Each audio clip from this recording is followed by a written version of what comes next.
Halo semuanya, materi hari ini ada mengenai mengembangkan kekuatan terhadap pihak lawan dan negotiating drive. Ya, dibawakan oleh saya sendiri.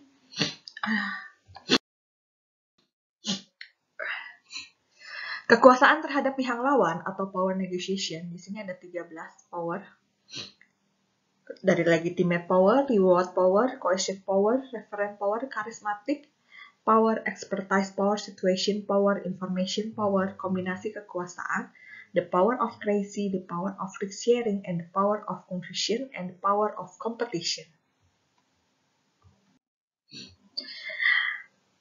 Legitimate power. Legitimate power adalah kekuatan secara legitimasi, ya.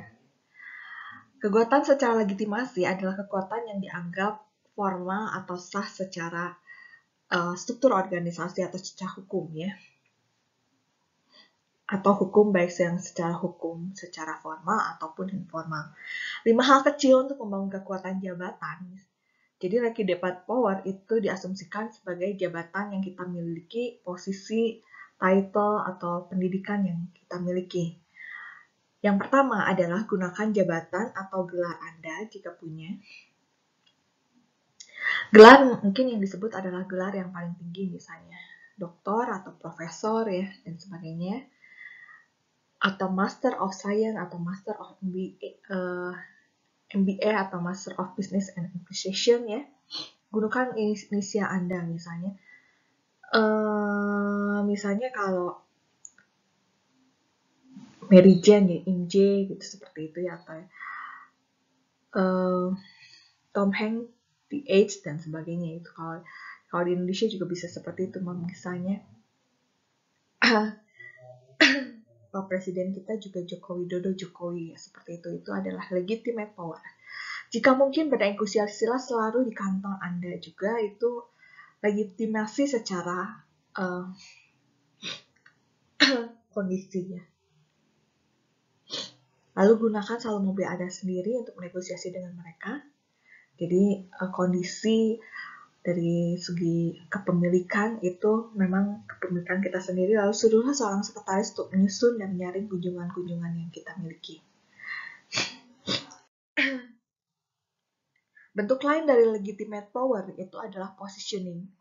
Perusahaan terbesar, tertua, dan lain-lain. Yang kedua, menghormati hukum berkendaraan dengan mempunyai SIN, tradisi, prosedur yang sudah tercipta. Legitimate power itu sebagai faktor intimidasi.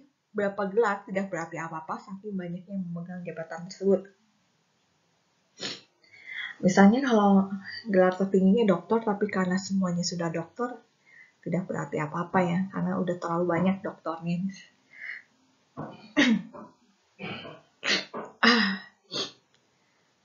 Ini faktor intimidasi, artinya kita menunjukkan bahwa kita mempunyai kekuatan, gitu, ya. Tolong panggil saya, ya, dengan sebutan ini, misalnya seperti itu. Cukup dengan sebutan DA, misalnya, ya, kepanjangan dari Doni Amara atau dan sebagainya, ya. Atau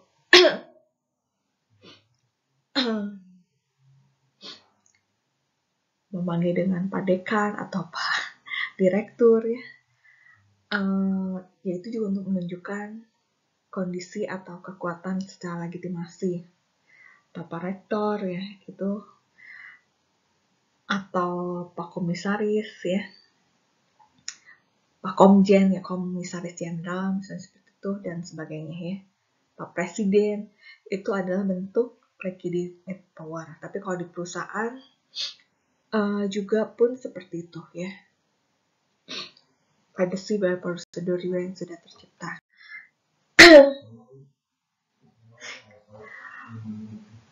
Lalu bentuk kekuatan yang lain adalah untuk terhadap lawan negosiasi, itu bentuknya adalah hadiah atau reward power. Nah, kalau yang posisi kita tidak miliki, tapi aset yang kita miliki, misalnya yang bisa kita gunakan sebagai bentuk reward, misalnya uang, hadiah, traktir makan, dan sebagainya, dengan kecukupan dana yang ada pada Anda sendiri. Misalnya, Ataupun yang sifatnya gratisan itu yang paling mudah adalah memuji orang lain ya. Kita membiasakan untuk memuji orang lain, lalu memaafkan orang lain, dan kekuasaan memberikan jabatan atau di sini memberikan otoritas, wewenang, sebagai misalnya karena berhalangan hadir, otoritas diberikan pada wakilnya dan sebagainya ya. Lalu wewenang untuk menetapkan jadwal kerja atau libur, rekomendasi pada orang lain yang punya kuasa lewat power sebagai faktor untuk intimidasi. Jadi sebetulnya intimidasinya secara positif sih memang ya. Biasanya kalau orang sudah memberikan sesuatu pasti mengharapkan balasan kebaikan, sesuatu secara tidak langsung ya.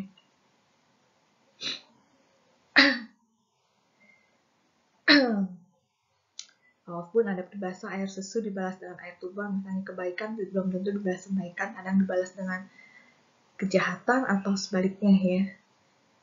Sebetulnya setiap agama mengajarkan untuk saling memaafkan dan mengajarkan untuk membalas kejahatan dengan kebaikan. Ya.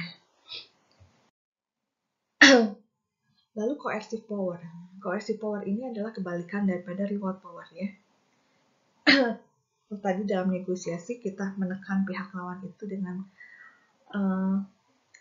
sebagai penyemangat hari atau sebagai bentuk apresiasi kami membawakan sedikit bingkisan hadiah yang mungkin kurang berarti, misalnya seperti itu ya, itu reward. Sekarang kalau coercive power ini, kalau reward itu secara positif, kalau coercive itu memaksa secara bentuk betul-betul intimidasi yang sifatnya negatif ya.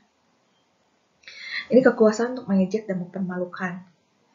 Kita punya peribahasa sindiran misalnya, oh Anda itu seperti kacang lupa kulitnya gitu ya, itu sindiran juga, mengejek gitu ya.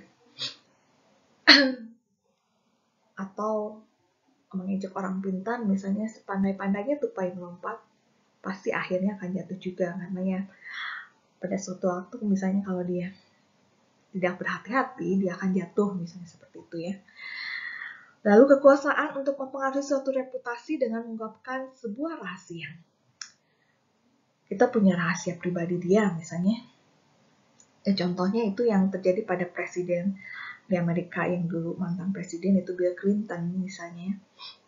Coercive power yang dia hadapi adalah ketika dia menghadapi suatu skandal yang menyebut dirinya yang terekspos bukan hanya ke publik Amerika tapi ke seluruh dunia ya, karena sekarang udah open information semuanya. Jadi bagaimana dia menghadapi coercive power itu tekanan sehingga Amerika dianggap powernya kurang, tapi dia berusaha mengatasinya dengan mengakui kesalahannya dan minta maaf ya. Lalu yang ketiga adalah kekuasaan untuk menimbulkan luka hati atau derita emosional dengan mengungkapkan kembali pengalaman yang menyedihkan gitu ya. Mengungkapkan misalnya orang itu pernah berbuat satu kesalahan yang besar dan hampir mengancam posisi dia. Dan ketika dia naik dalam suatu jabatan, di sini kita ungkit kembali untuk mempermalukan dia, menimbulkan luka hati yang secara emosional ya. Lalu yang keempat, sengaja diberikan tugas-tugas yang sulit dan menyedihkan lah, tugas yang berat ya, tugas sulit dan cukup banyak, bukan sedikit ya. Lalu kekuasaan untuk memboroskan waktu Anda. Misalnya memperpanjang rapat dengan informasi-informasi yang sebetulnya bukan sifatnya urgensi atau penting di sini, tapi ini sengaja untuk memperlambat proses negosiasi supaya kita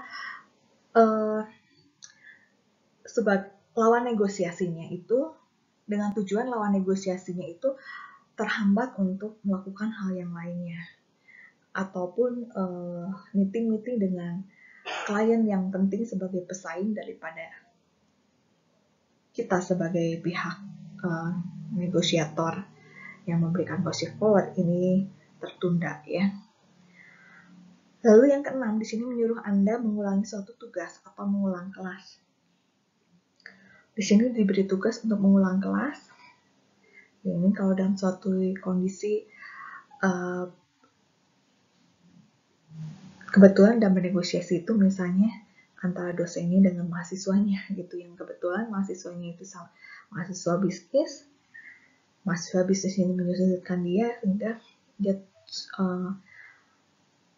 dia membuat strategi supaya bagaimana caranya mahasiswa tersebut mengulang kelas ya. Ya, ini digambarkan kalau gimana rasanya kita ditunjuk-tunjuk gitu ya, disudutkan. Kalau tadi diberikan hadiah, memberi hadiah, ini disudutkan ya. Dan kekuasaan untuk membatasi masa depan Anda. Dia memblokir misalnya jenjang karir Anda misalnya ya. Jenjang karir Anda hanya mentok sampai tangga sekian dan sepertinya nggak bisa naik lagi. Nah, itu juga adalah suatu bentuk coercive power ya.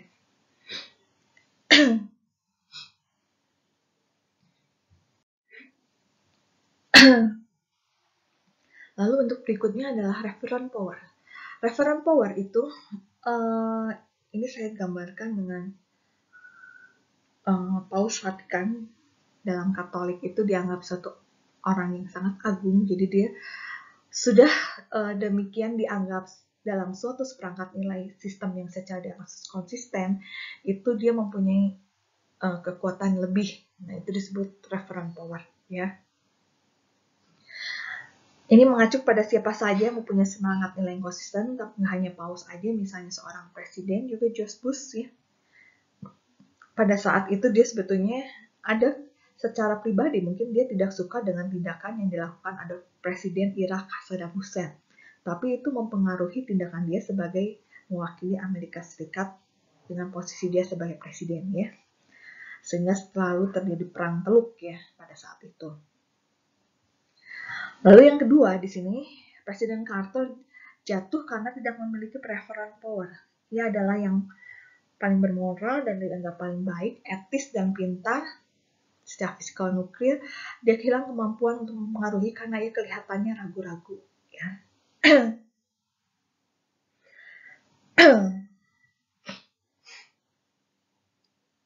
Misalnya di sini dalam teroris di sini karena menderita sakit cukup serius ya, karena dia ragu-ragu tidak mau menyakiti di sini, jadi akibatnya justru referent powernya di sini kondisinya kurang menguntungkan dia ya. Sebetulnya secara subjektif dia berempati, tapi karena mempengaruhi referent power dia, akhirnya dia berkata tidak karena takut reaksi Iran dan juga takut ada protes anti-Amerika mengenai tentang terorisme itu tersebut ya. Jadi Carter berubah pikiran. Ini efek daripada negosiasi yang menggunakan referent power. Karena referent power itu tindakannya walaupun berubah-berubah itu tetap harus diikuti. Memang misalnya seorang paus itu menganggap untuk mempengaruhi tindakan orang agar berhati-hati terhadap orang yang digunakan, misalnya tolong untuk regularitas, walaupun kita sebagai umat Katolik misalnya dianjurkan untuk beribadah ke gereja, tapi ini demi kesehatan, lebih baik ibadah di rumah saja ya, secara online atau berkumpul bersama keluarga ya, seperti itu. Jadi untuk mempengaruhi tindakan yang dilakukan secara publik dan membatasi aktivitas kegiatan. Ini demi, karena Tuhan juga berbicara, misalnya kita harus menghindari hal-hal yang kurang baik dan kita harus menjaga kesehatan. Kita juga dianjurkan untuk bertindak bijaksana seperti itu ya.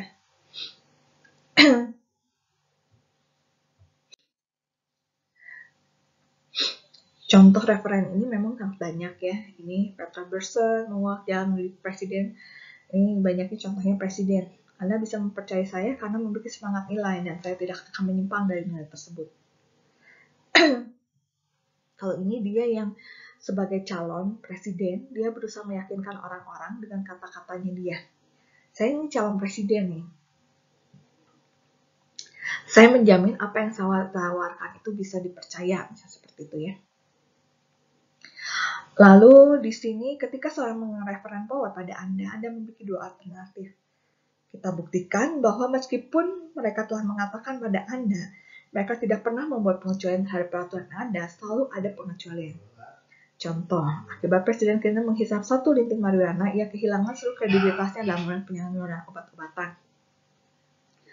Dia menentang nih semua penyalahgunaan obat-obatan apapun. Nah, dia nggak sebutin apa yang dikecualikan. Akhirnya dipancing nih dia, ditawarin itu 1 linting marijuana ya.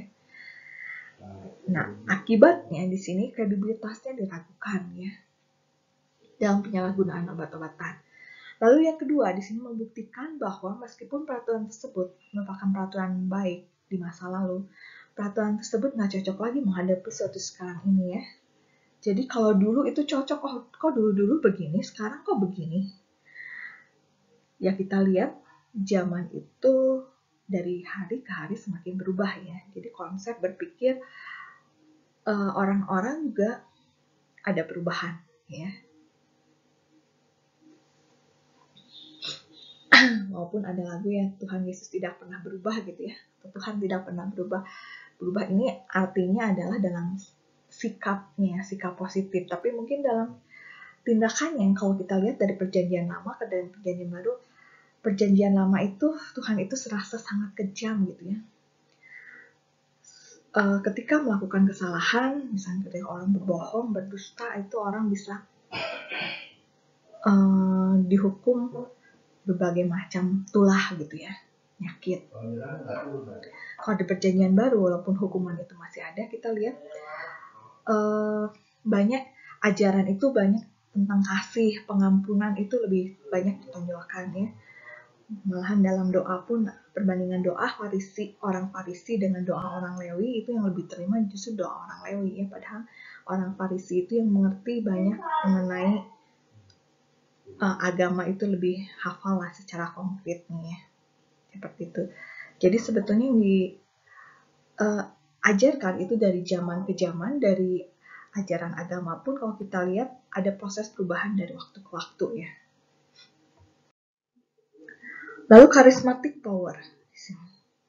Charismatic power itu adalah suatu kualitas istimewa yang memberikan seseorang kemampuan untuk membuat orang lain terpesona, mengilhami datangnya dukungan dan penyerahan dirinya. Jadi intinya ini kita berusaha mendramatisir keadaan dan membuat orang itu yakin dan terpesona dengan kita ya. Dengan wajah kita, penampilan kita, cara berpakaian,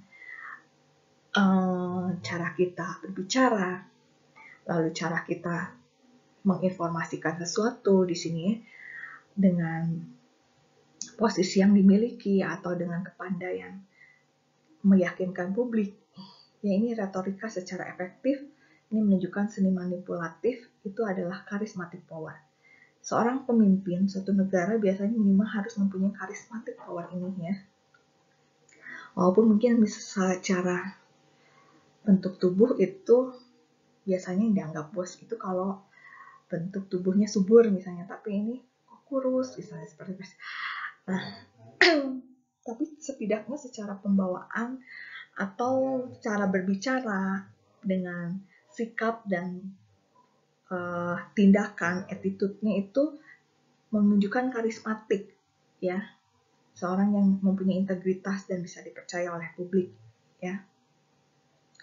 Itu karakter yang ditunjukkan biasanya harus lebih menonjol atau kepribadian yang jelas yang bisa dilihat. Jadi nggak hanya orang ganteng atau orang cantik aja yang mempunyai charismatic power. Walaupun kalau orang ganteng dan cantik itu keunggulannya dia udah otomatis mempunyai charismatic power sebetulnya. Tinggal senyum sedikit aja dia udah bisa meyakinkan orang sebetulnya. Tapi orang yang dianggap kurang menarik pun kalau dia percaya diri tinggi, contohnya walaupun Hughes misalnya dulu gemuk ya, tapi dia mempunyai karismatik. Sekarang sih memang karena seorang wanita itu biasanya selain mempunyai karismatik untuk menarik lawan jenis, untuk itu dia juga harus untuk tubuhnya disesuaikan ya, untuk berkeluarga dan sebagainya. Akhirnya dia untuk tubuhnya berubah ya. Tapi kalau kita lihat karakter-karakter komedi misalnya seperti komedian Tukul misalnya, dia sebetulnya punya charismatic power, gimana caranya bisa dia terkenal dan orang tertarik pada dia walaupun dia nggak secara ini enggak menarik gitu atau sule yang seperti itu ya. Jadi itu sebetulnya bisa dipupuk, bukan dilahirkan dari lahir kita sudah memiliki charismatic power. Kenapa contohnya artis ya di sini? Karena dengan itu kita juga seperti artis sebetulnya ya, kayak seperti presiden kita. Jadi udah dianggap populer ya, popularitas dan menjadi sumber vitalitas dan determinasi. Charismatic power ini digunakan sebagai kekuatan untuk mengintimidasi juga.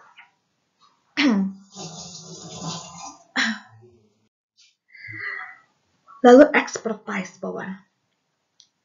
Makanya kita dianjurkan di sini untuk mengambil pendidikan sesuai dengan bidang keahlian kita.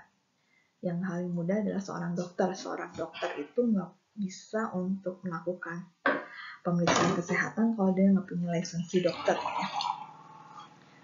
Dan demikian pun tenaga pendidik harus tersertifikasi, misalnya contohnya dokter, ahli mesin, peneliti rumah tangga itu sebetulnya atau suster perawat itu ada sertifikasinya yang baik ya. Ini expertise power ini digunakan sebagai faktor yang mengintimidasi. Intimidasi ini artinya menekan pihak lawan, bukan arti selalu intimidasi ini bisa secara halus, nggak selalu menekan secara frontal atau negatif. Lalu situation power.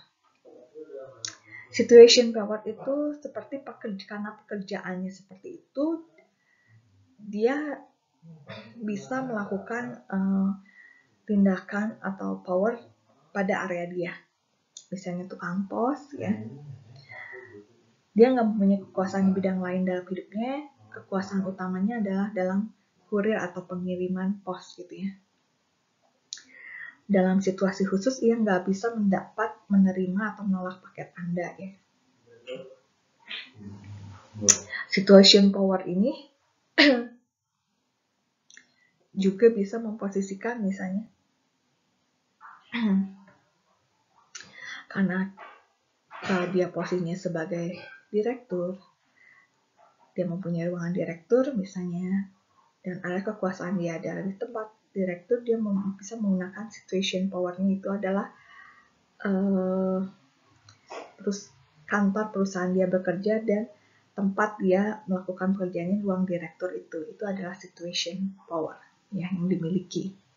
Walaupun di sebelumnya tadi dikatakan sebagai penunjang ya di kekuatan yang lainnya. Lalu information power. Nah, berbagi informasi.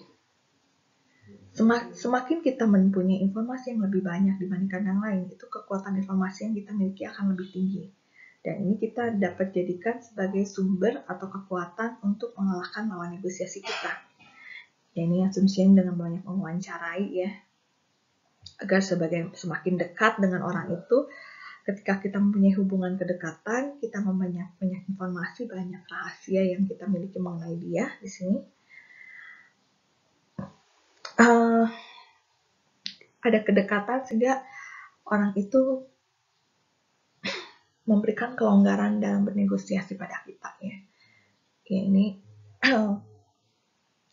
seperti negosiasi pada orang Jepang itu semakin dekat dia akan memberikan kelonggaran, tapi baru kenal pasti dia akan penekanannya jauh lebih tinggi ya. Makanya ada informasi itu hanya pada tingkat eksekutif aja atau pimpinan.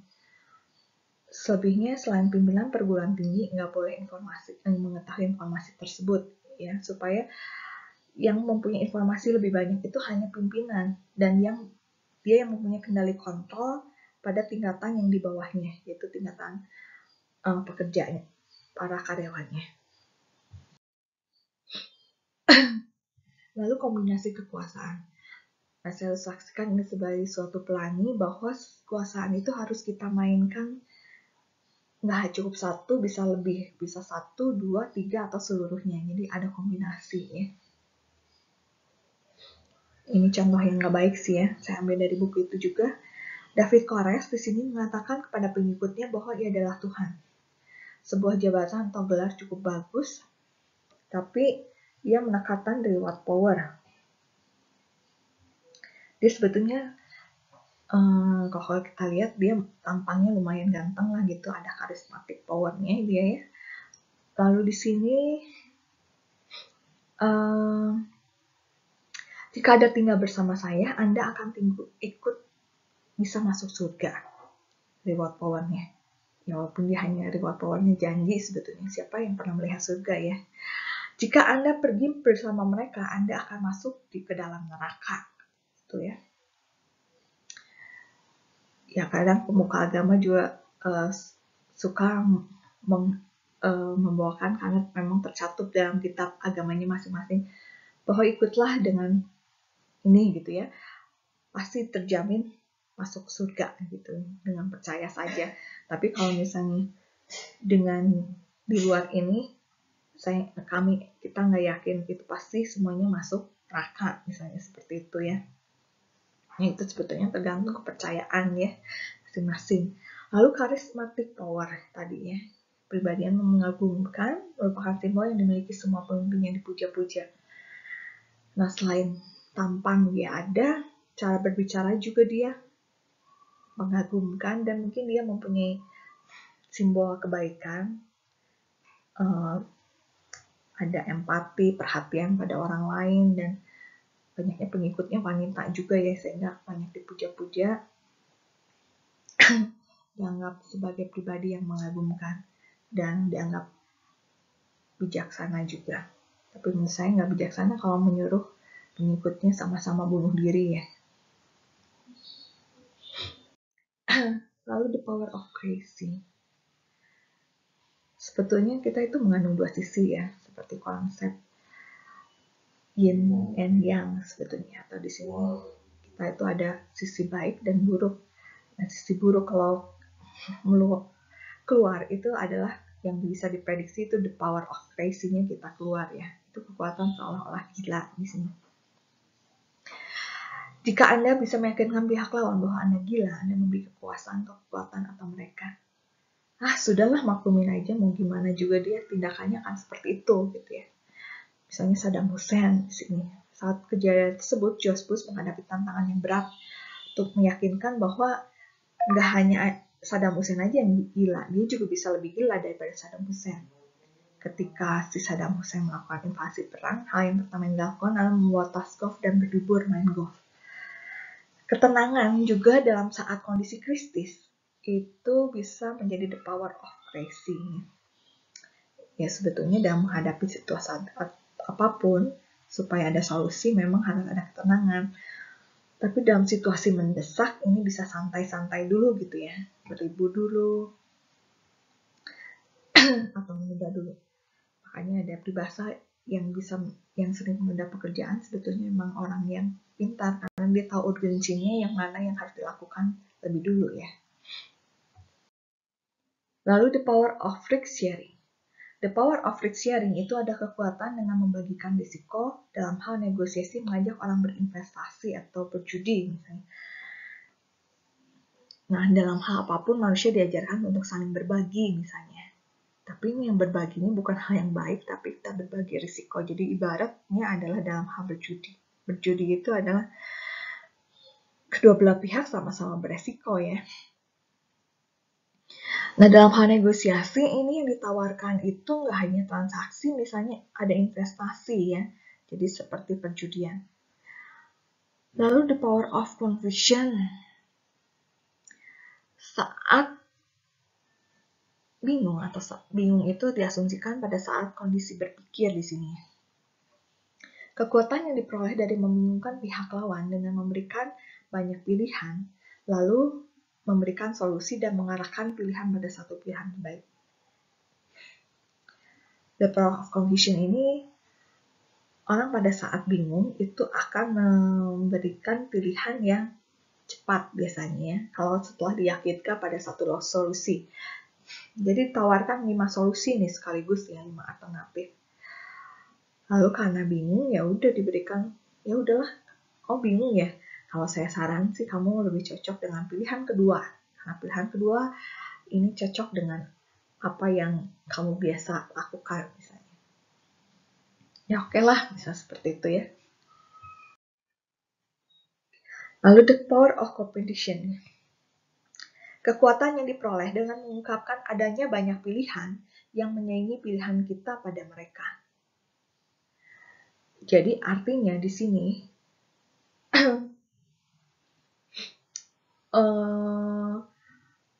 tadi kalau confusion hanya pilihan untuk mengalahkan solusi. Kalau di sini adanya banyak pilihan, artinya pilihan pesaing tuh. Kalau Anda nggak mau, udah ada 3 pesaing yang menunggu kontak dengan kami. Jadi mau ambil atau enggak nih? Kalau enggak, kita lempar ke yang lainnya, Bu. Jadi nggak usah berlama-lama lagi lah. Karena kita udah kelamaan nih, Bu. Gitu misalnya seperti itu.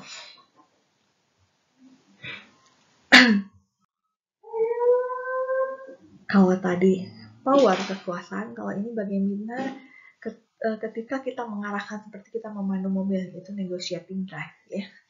Di sini ada competitive drive, solution drive, personal drive, organizational drive, attitudinal drive, win-win solution. Competitive drive adalah apa yang paling diketahui oleh negosiator baru, dan inilah alasan mengapa mereka melihat negosiasi sebagai sesuatu yang menantang. Nah, ini era zamannya berubah, Bu. Kita menawarkan sesuatu yang baru, Bapak misalnya. Ini kalau misalnya Bapak nggak ambil ya, Bapak ketinggalan zaman. Ini udah banyak yang ambil ini, Bapak akan rugi kalau nggak ambil produk ini. Competitive drive ya. Lalu solutional drive merupakan situasi negosiasi yang paling enak dimasuki. Situasi ini terbentuk saat pihak lain sekali menemukan solusi. Waduh, negosiasinya udah panjang ya. Sampai udah lupa apa aja sebetulnya yang sudah dibicarakan karena saking panjangnya udah berdiskusi dan negosiasi. Nah, kita berusaha karena kita sebagai pihak yang selalu ready dalam bernegosiasi, di sini kita catat semua dokumennya lengkap. Tanggal-tanggal bernegosiasi, tanggal kapan, catatannya, dokumennya ada. Kita susun tanggal segini, progresnya begini-begini, dan selalu mandak di sini. Tapi sudah ada pergeseran di sini. Saya udah ada filenya. Nah, menurut saya solusi jalan tengahnya, mewakili perusahaan, solusinya adalah ini, Bu. Nah, kalau Bapak dan Ibu nggak percaya ini, kita lihat kembali rekaman singkat atau dokumentasi dari ringkasan perjalanan negosiasi kita selama ini. Ya. Menurut Bapak dan Ibu fair kan kalau solusinya seperti ini, itu ada solutional drive. Lalu personal drive. Ini adalah dorongan utama mereka demi keuntungan pribadi mereka atau kebesaran ketenaran nama mereka. Jadi diilustrasikan nih, semua orang lagi serius. Tapi ini hanya satu orang aja yang main HP gitu ya, asik sendiri, akhirnya menjadi pusat perhatian yang lain gitu ya. Nah, itulah personal drive. Kita melakukan sesuatu hal yang berbeda dari yang lain, yang maksudnya sebetulnya nggak sengaja ya, tapi itu untuk kepentingan pribadi kita lah gitu ya. Tapi yang sifatnya ekstrim di sini, personal drive itu betul-betul untuk tujuan agar nama kita lebih dikenal ya, seperti keinginan Bruce Lee misalnya. Apa cita-cita Anda? Saya pengen terkenal ke seluruh dunia. Itu dia punya personal drive di situ ya. Karena tujuan utamanya dia dikenal oleh seluruh dunia, jadi dia membatasi akses oleh orang dari jenis apapun gitu ya. Dan semua orang ingin mengenal dia karena dia sangat percaya diri berkata seperti itu ya. Lalu the organizational drive itu ingin menemukan solusi yang paling baik untuk organisasi. Ya, masalahnya merupakan solusi yang dapat dijual pada organisasinya. Nah, dari timnya ada yang O, R, G, A, N, A, Z, N, E gitu ya. Nah, dia gabungkan dalam suatu organize gitu ya. Jadi itu menjadi gabungan suatu solusi yang paling baik. Ada yang menawarkan alternatif 1, 2, dan 3. dicampurlah, diaduk, digabungkan menjadi solusi A, gitu ya, seperti itu, yang merupakan perwakilan daripada kepentingan organisasi. Lalu attitudinal drive, ini dorongan untuk secara attitude kita meyakinkan bahwa konsep berpikir positif itu a positive mind, ya. Negosiator dengan dorongan semacam ini percaya bahwa jika dua pihak saling percaya dan saling menyukai sama lain, mereka bisa menyelesaikan perbedaan di antara mereka. Yang utama itu kita harus relax dulu, Bu. Kita harus saling percaya dulu, yang utama. Baru kita bisa menemukan solusi yang win-win solution untuk kedua belah pihak, ya. Positif dulu, kita singkirkan dulu emosi-emosi yang negatif, itu ada attitudinal drive, ya. Lalu kita menetapkan aturan negosiasi yang adil, fair, yaitu menang. Kita jangan mempersempit negosiasi hanya pada satu isu tertentu. Lalu orang tidak selalu berusaha mendapatkan hal yang sama. Kadang kemarin dia pengen A, sekarang mungkin dia pengennya B, berubah. Jangan terlalu tamak juga, lalu berikanlah sesuatu kepada pihak lawan setelah negosiasi berakhir. Jadi setelah negosiasi selesai, kita berikan sesuatu, ya. Ucapan terima kasih, atau hadiah, atau senang bernegosiasi dengan Anda. Saya harap nanti kita bernegosiasi lagi. Seperti itu.